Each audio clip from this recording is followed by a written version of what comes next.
How was your session last night? Was it good? It seemed okay. You did Sandru? I Zero? did. I talked about death, which is always a downer. Yeah. Well, that's good. You don't want to get people too excited. No, no. Oh, welcome. Good evening, everyone. Thank you so much for joining us for Building a Mindful New Year. My name is Kevin Townley. I'm your host for the evening. It's my pleasure to join you to this delightful event. A little bit of admin. As this is a live conversation, a live teaching. So as we go through the next 45 minutes, please feel free to enter questions or comments using the chat icon at the bottom of your screen. You can also digitally raise your hand, which allows me to call you on screen if you would like to be seen by your fellow viewers. No pressure. And that's about it. You can't ruin the broadcast, no matter how hard you try. So over the past few nights, we've been covering one of the 6 paramitas. We started with generosity. We did discipline. Did it, check. Patience. Last night, I spoke a little bit about exertion. And tonight, it is my great honor and privilege to present my teacher, Sokuzan, who will be speaking on the 5th paramita. We're almost at the end. Boy, those paramitas fly by. This evening, Sokuzan is going to be offering us a teaching on the 5th paramita, which is meditation. So without further ado, I'll hand it over to him. Thank you so much. Sokuzan. Thank you, Kevin.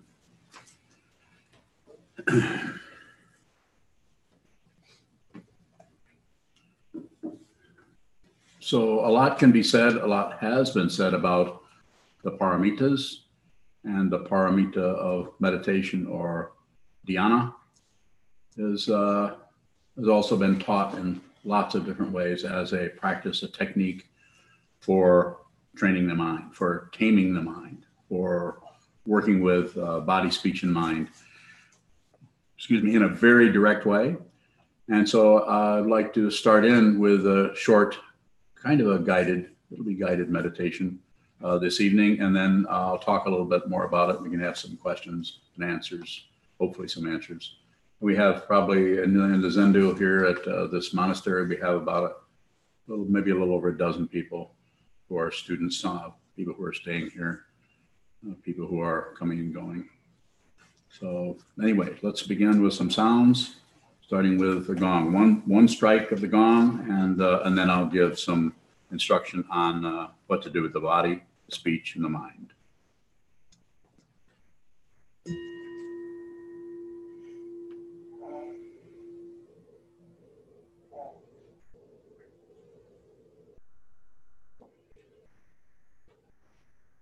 Holding the body very, very still. The back as straight as you can make it without being rigid. All the senses are open.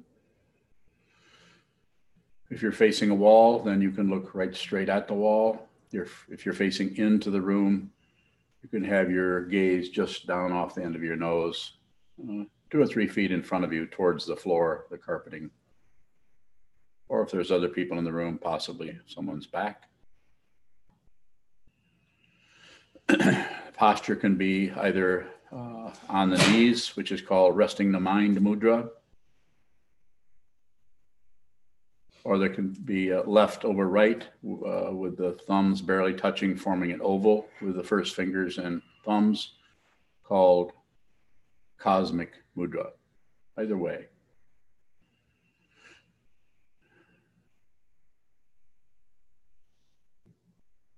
And as we hold very, very still,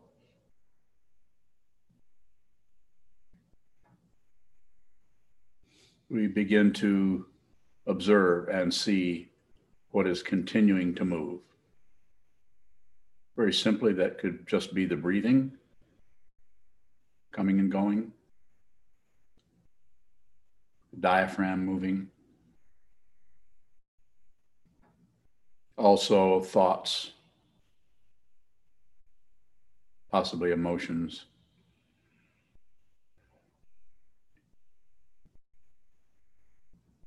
floating past your awareness, coming and going. You can see them coming, you can see them hanging around a bit, perhaps, and then they're gone.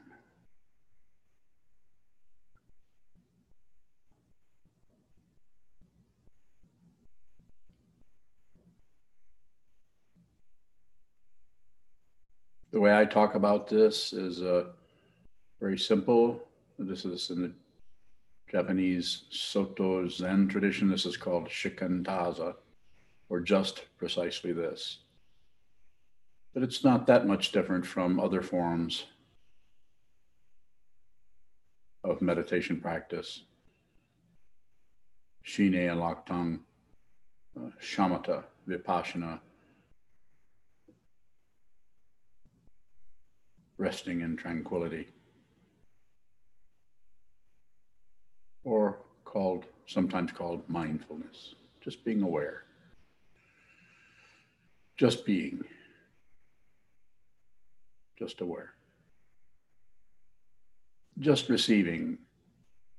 Don't have to add, subtract, or divide. No math at all. No commentary. And if commentary spontaneously comes up, that's also included. That's also part of the awareness practice. Just observe.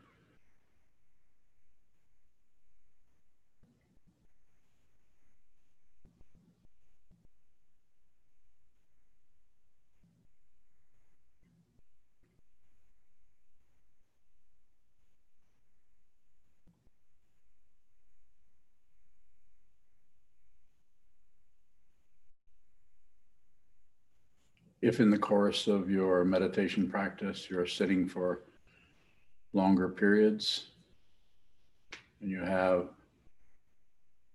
some difficulty with a discomfort in your body, you can make adjustments. It's not about particularly torturing yourself. And then return to the stillness. The stillness seems to be very important. Working with body, awareness of the body.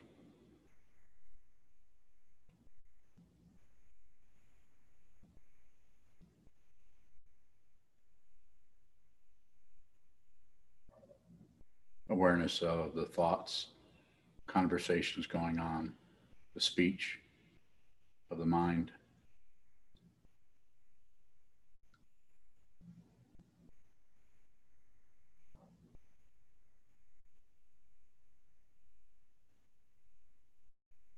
And receiving, in whatever way it appears, the mind itself.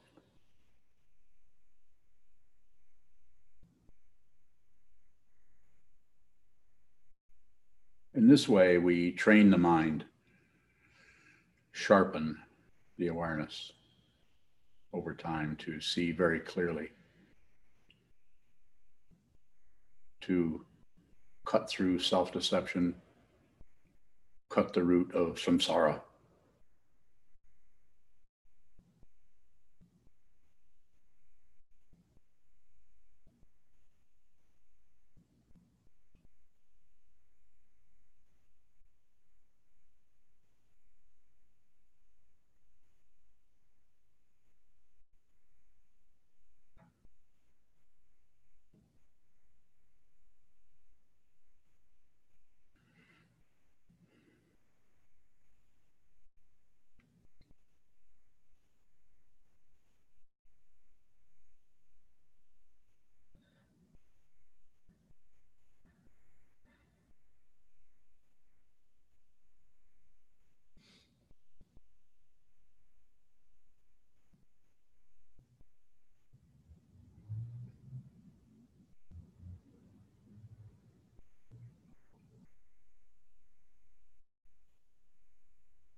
whatever is arising in the mind.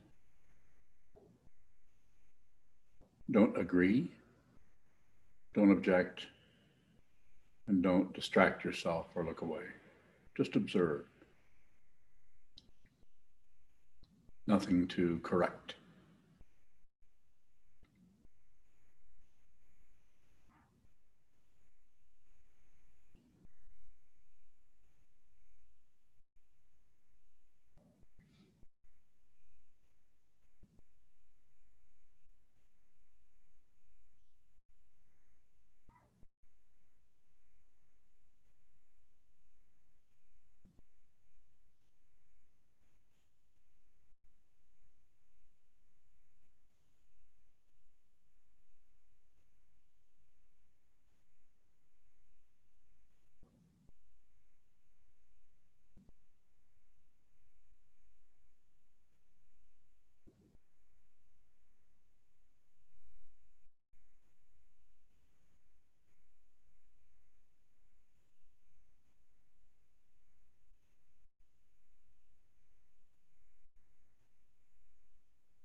So a few minutes of meditation practice. As I said earlier, there are lots of different ways to train in this. 2,500 years of this tradition that is a cumulative tradition, not revealed. There's not one way that works. It's a cumulative. So people look at this and study this and maybe modify things a little bit based on their own understanding and on those that they're relating to. I started practicing under Chogyam Trungpa Rinpoche in 1973 and was trained as a meditation instructor in 1978. And for a few decades, actually taught Shamatha Vipassana, Laktung, or Shine and Laktung. Changing to a little bit different way of practicing wasn't really so much a decision, it's just kind of happened naturally. At the same time, I feel that whatever you're practicing, especially if you have someone teaching you, that's the path you should be following, whatever that is. So right and wrong, it just kind of gets in the way. So the idea here is to bring the awareness to the present moment in such a way that it begins to, you could even say, interfere with the mind that spins and wants to buy into the entertainment world of samsara, of success and failure, avoiding failure, getting to success. And we get so taken up in that, so magnetic, it's so seductive, very difficult. And so this is a way to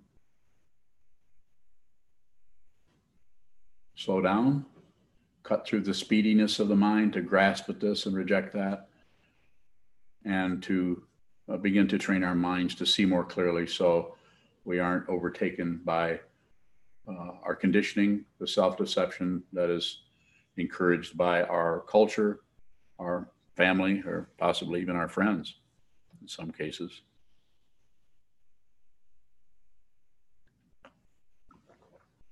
So this is one of the paramitas, or the transcendent actions of the Bodhisattva. Lots of ways of talking about that. And there's lots of ways of talking about all of those transcendent actions. I very much like to interact. I have quite a few students here tonight. So, and I'm also happy to respond to questions. Yes, Kevin? Any questions here this evening?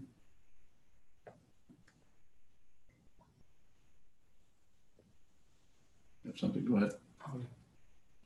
You said that, talked about the paramitas in terms of transcendent. Mm-hmm. So is there a progression in the stage from mundane or not transcendent to transcendent? I think that's possible. And that's why it's talked about that way, but there's lots of ways of interpreting it and talking about it. So, more. Is there any kind of transformation of the practice itself from the start of the path as you go along?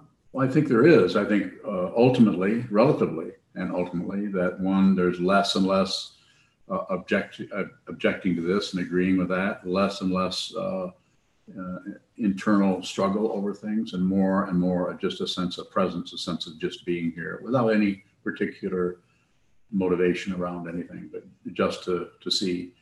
In the Kagyu tradition of Tibetan Buddhism, which I studied, and which Trungpa Rinpoche was a lineage holder there, their meditation, that was being called the practice lineage, because they would just sit and sit and sit. And that's what we did when I first met him.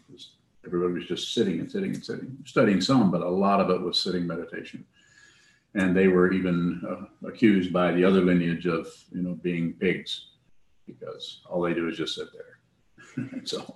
And he, as I recall in one of his writings or one of the seminary transcripts, that he agreed with that. That's right. That's what we do, is we just sit there. Took that as that's actually true. But as far as being pigs, he wasn't agreeing with that. But there's an emphasis, whereas in the Gelugpa lineage, there's a different kind of emphasis, more on study and intellectual work. In the practice lineage of the Kagyu lineage, there's a strong emphasis on shamatha, vipassana, or shine loktung. Just sit still and just watch what occurs. I have a question. So over time, as we engage this practice and see the way the mind moves, get more awareness around our trickery, I've heard it said that this is to aid us to be ourselves in life, but isn't there also a sense of restraint or refraining from certain activities that we've witnessed to be unhelpful? I think that's true, but I think when we try to control those kinds of things, because that control is coming out of some kind of desire or grasping or wish, that is, it's not that there's anything wrong with that. It's just that there's a certain amount of ignorance there that is shutting out the causes and conditions that bring about the problem in the first place. Sitting practice of meditation will do two things. Do a lot of things, but the two main things is some stability that's happening just through holding the body still over a period of time, and some insight, or sometimes called vipassana or panoramic awareness, that begins to happen spontaneously because the awareness is there and it's not necessarily buying into this and selling that or ignoring anything. So it starts to, for lack of a better word, it tends to expand. We tend to see more deeply into the constructions that are happening there, that are tied up and are described in various conceptual ways, like the 12 links, the 5 skandhas, different structures that take something that looks like one thing, awareness, and breaks it up into parts so that we can see how the one bounces off from another and causes another and causes this. So the way I talk about it is to say you aren't going to be able to change something at all unless you really see clearly what it actually is. This is called patience, which one of the paramitas is that? Yeah, number 3. So third paramita is to what is it? Is it Shila? Kshanti. Thanks. Is not about waiting for something. It's about looking at something until it's time to move, until it's time to do something else, or until it's time to enter into some kind of action with that, based on your awareness, not based on your thought process around it. Thought process can help, and thought process is important, but it needs to be as a tool that you're using, rather than something that is leading the charge to overcome or tear down something that you don't like. So it takes some time. It takes some persistence to be able to work with that. We have a question online from Sue, who says, "Thank you for your teaching, Sokuzan. One concern that has intermittently bothered me is that I have a type of tinnitus that, quote, hears my carotid pulse constantly. Is there a way to allow body sounds to just be present without letting them take over?" Yes, I have the same thing. So, and mine comes and goes. It's there right now. We're here somewhere. Sounds like a bunch of silverware hitting the floor, a cement floor. And it's kind of aggravating if you go in and focus on it. I would say through something that I'll talk about here in a little while, is called ASAP, what I call ASAP, alternating sense awareness practice, would be to, rather than focus on it or rather than avoid it, to just include it. I think that it's important not to exclude anything. Sometimes we might have to, just because of the nature of what it is that we're having difficulty with. But if we can, try to include that. And one of the ways to include it is to include it with other senses. Sense of seeing, go to the sense of hearing.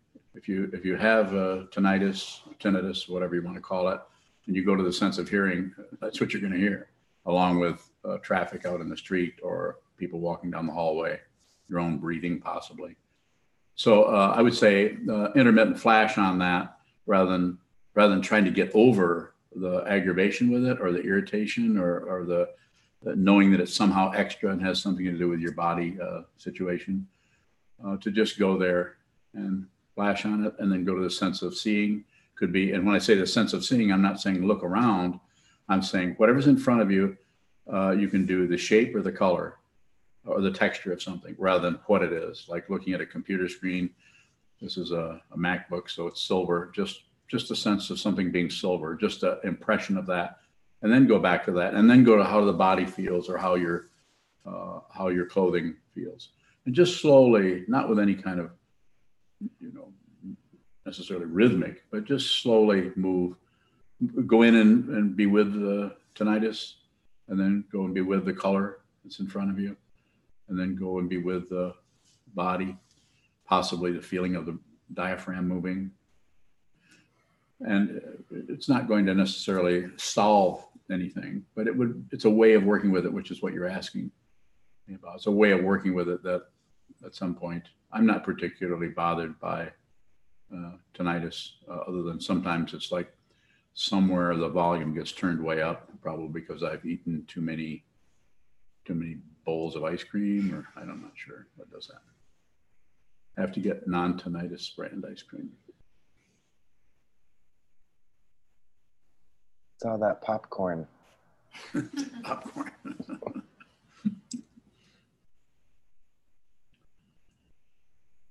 Further questions about meditation practice? Yes, Max. Yeah, similarly today I was practicing with heartburn, which is pretty rare, but I tried, I didn't know if I should just try to be there with it and let linger and just try to withstand it, or to open up my awareness. Yeah. Were you on the cushion? Did you have any heartburn? Was that after we went out to the restaurant?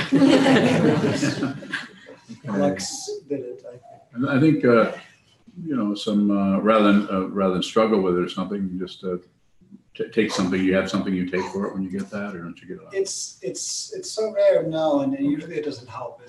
I'm not quite sure what caused it today. It was kind of odd, but in general, sometimes there'll be, let's say, something else too, a strong emotion or something that seems to really dominate that day, and I don't know whether to not look away from it. Sometimes I think this not looking away means hanging out there with it, or is just I try to open my sense field as you kind of sounds like you're already working with it in several different ways. So I wouldn't, since you're asking the question, so I would say somewhere along the lines of what you're saying, up to and including getting up and leaving the Zendo or the meditation hall, doing something else, doing something active, go eat something else, possibly if the medication doesn't work.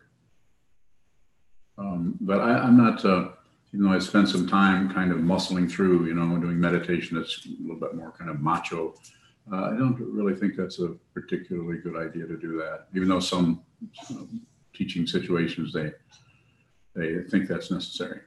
And I'm not going to disagree. I'm going to go along with it. There's a question here from Jessica, who says, "Hello, I felt the benefits of my meditation practice, almost like I can't unsee the rewards. With that information, I'm wondering if I should remove things like alcohol from my life, anything that may slow me down and or interrupt the maintenance of the meditation practice."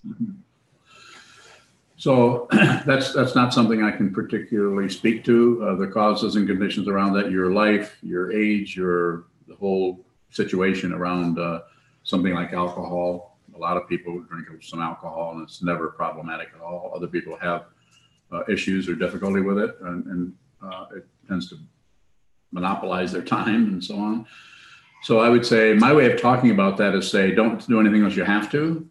It's another way of talking about patience.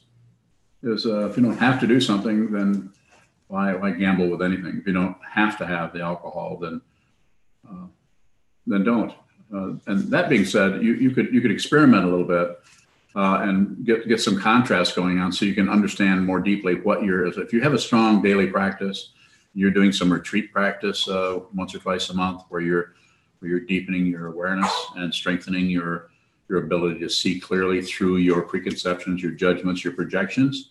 That's happening, and you're strengthening that. Then to do some contrast where you may not have anything to drink at all for a week or two, and then you may go back and drink some more, and kind of look through contrast, not judgment, not right and wrong or good and bad, but through awareness. It's very important to use the awareness to deepen our understanding rather than go into it loaded with some kind of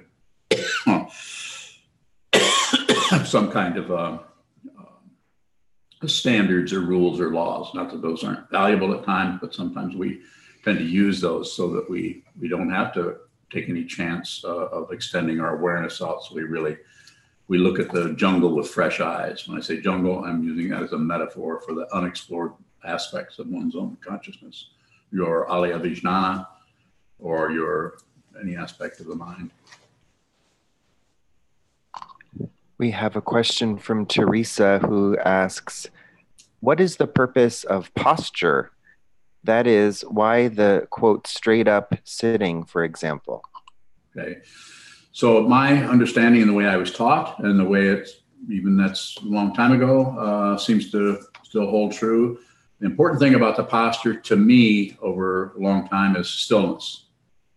This doesn't mean still for 2 hours straight. It means still for maybe, depending on your own body situation, might be for 5 minutes, and then adjust, stretch a little bit, and then sit still for another 5 minutes, 10 minutes, 15 minutes, or maybe a half an hour, and then go ahead and shift and adjust. The idea of having the back straight, the idea this is to sit in a symmetrical way is the mind and body are not really separated in the way that the ego or the self-centered mind imputes or believes or is attached to. And so as we can't really find the mind, so we can straighten it up and get it to settle down or to relax, or whatever word you would want to use, but we can find the body. So what we do with the body is to hold the body very still, symmetrical, balanced. And the reason I recommend this is, from my point of view, not just because it's traditional, but because it's a very, very symmetrical posture that is not something you would do casually. So it's something that's kind of special, but yet if you do it over and over and over again, the whole body-mind complex stops separating and going different directions. Eventually, it's like a mountain with birds flying around it. Eventually, the birds land on the mountain. A metaphor, but it's the idea that the separation is it is a way of addressing that through the posture itself, just sitting, and allowing the crazy spinning or knotted parts of the mind to unwind and relax. Just a way of talking about it. And me asking, is that more likely to happen when we're sitting upright versus like lying down, for example?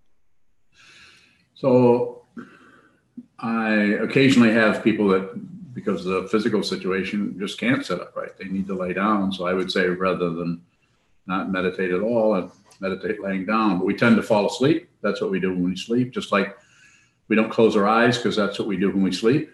And so even though there's some teachings, Vipassana in particular talks about an eyes closed meditation, not incorrect. That if you're listening or if you're tuned in here and you are doing that, I would say keep doing that, especially if you have a teacher that's teaching you about that. So you shouldn't necessarily do something else.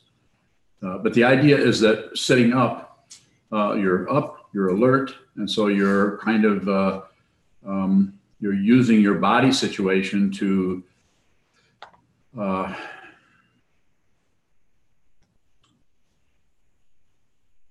create an environment or a structure for the spinning mind, the samsaric mind, the mind that's grasping this and rejecting that and is in love with that or lustful after that and is totally fearful of this. Instead of trying to corral the mind with whatever, drugs or speech therapy or whatever, any other of the 150 therapies that are listed in the Wikipedia, to actually sit down and have it be a very ordinary situation where you just sit down with your body.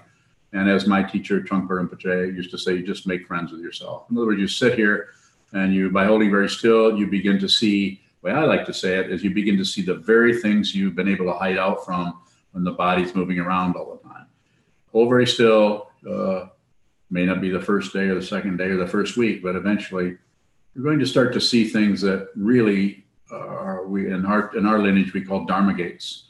They're a gate or a particular doorway or opening that has to do with the truth for you personally. Your personal way of being confused is a Dharma gate for you. So by holding very still, those eventually show up. And what do you do with those? Look at them. Catherine asks or says, thank you very much for tonight's teaching. Can you please let me know what your feelings are in using meditation programs to guide you in regular practice? I would also appreciate any thoughts on finding a teacher. So meditation programs, I think there again, it depends on the person. For some people that would be a very good thing to do. Just use programs, so I don't know for sure, but I would say to people that come to me, I say, don't use any apps for anything, because the problem with the smartphones and things like that, which you may be talking about something else, but where I'm going with that is, the problem with that is it will start to tell you they're interested in making money. They're not interested in your awakening necessarily, maybe. And so they will try to sell you. They'll try to show you, oh, your heart rate is doing this. Because eventually they're going to be able to do everything, including face recognition. And they'll even say that you seem happier, or your eyes are dilated just right, or your body or your blood sugar in your brain is at this level or that level. Maybe not this year or next year, but pretty soon. Artificial intelligence and so on. So I would say use an alarm clock, use a stopwatch, use a wristwatch, but stay away from the smartphones. Use those for things you're not smart enough to do. But meditation, you just need the body-mind complex and a teaching that somehow has some heart to it and also has some guts to it. And as far as finding a teacher, I would just say, again, there's just so many different directions to go with that. I would say if you, there's all kinds of books, there's all kinds of, these days on YouTube, there's people teaching all over the place.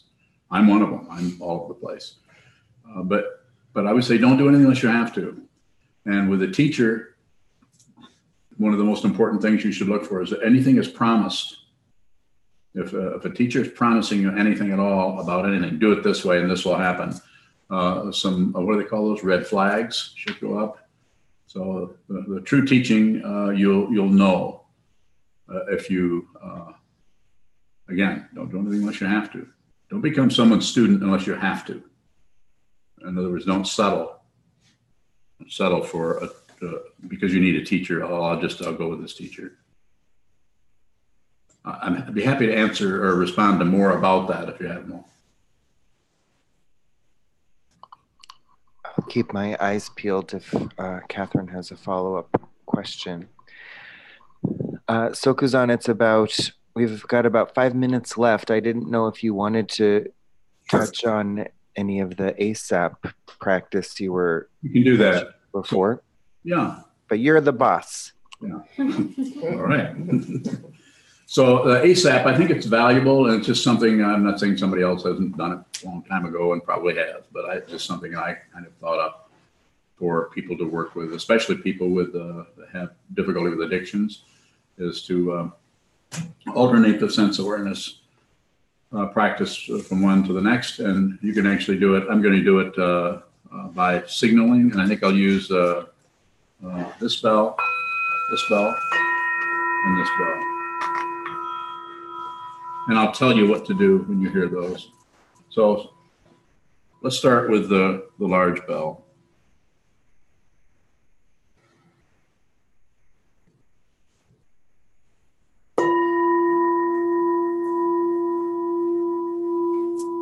holding the body very still. All the senses are open. The back is straight without being rigid. The gaze can be off the tip of your nose down towards the floor. And put your awareness on your body, how your clothes feel, how gravity feels, how your body feels being pulled down by gravity.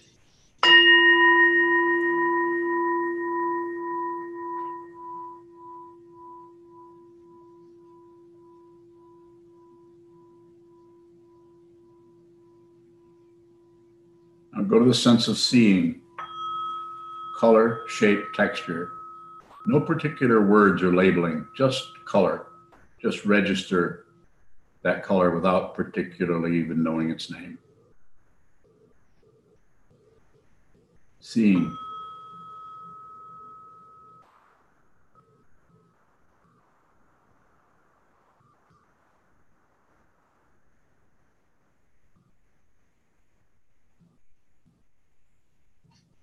Now sense of touch.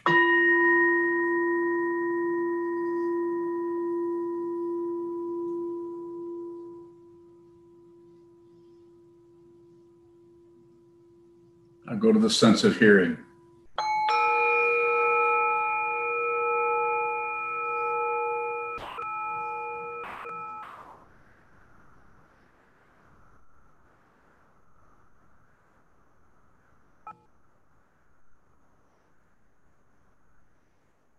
Seeing.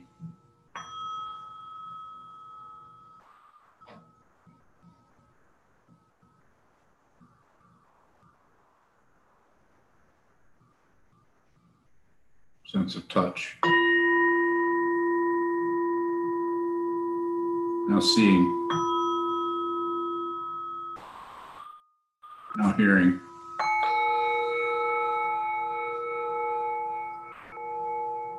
Now let's do it just with the bell sounds.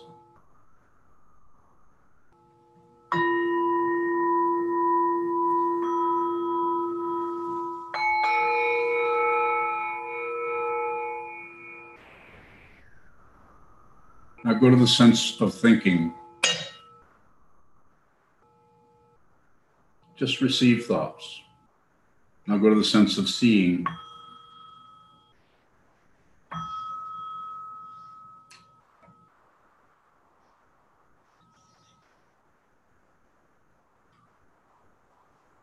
A sense of touch.